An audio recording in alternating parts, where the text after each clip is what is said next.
Jomar nabuhayan ng pag-asa, dahil sa nanay ni Carla, hindi sumuko sa pag-ibig para kay Carla, ang kwento sa likod ng Kalingap. Sa Kalingap, hindi lamang mga tao ang tinutulungan, kundi pati na rin ang mga pusong nagmamahal. Sa gitna ng kanilang pagtulong sa kapwa, nabuo ang isang kwento ng pag-ibig, isang love story na pinag-uusapan ngayon ng maraming supporters.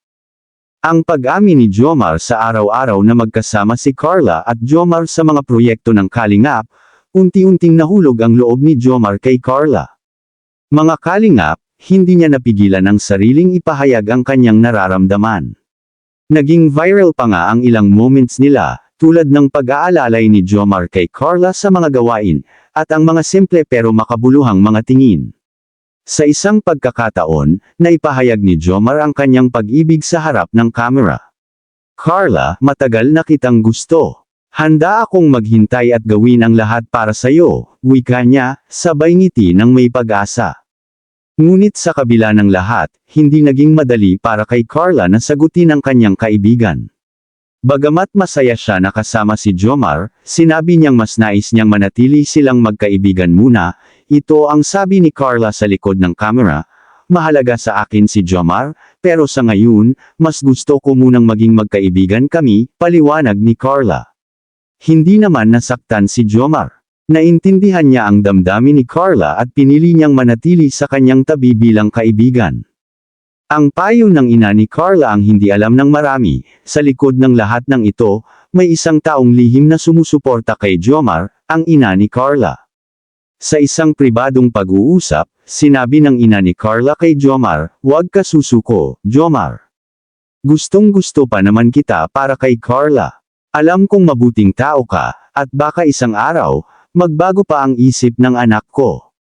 Ang mga salitang iyon ay nagbigay inspirasyon kay Jomar na ipagpatuloy ang kanyang panliligaw, ngunit sa tamang panahon.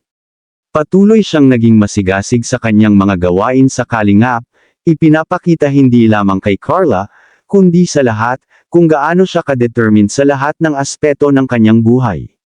Sa ngayon, nananatiling magkaibigan sina Carla at Jomar. Ngunit sa kabila ng lahat, nananatili ang pag-asa ni Jomar, lalo na't alam niyang may suporta siya mula sa nanay ni Carla.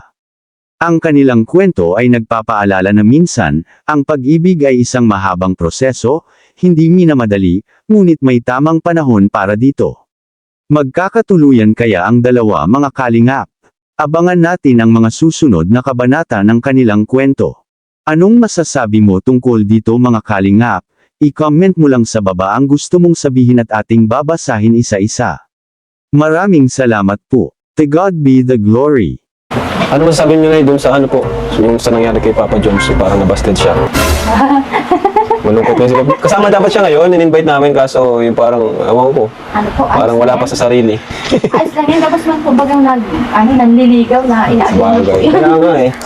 Tama naman po kayo dun. Sa nanliligaw inaagyan mo po. Pero ano, taban lang. Malay. Yun.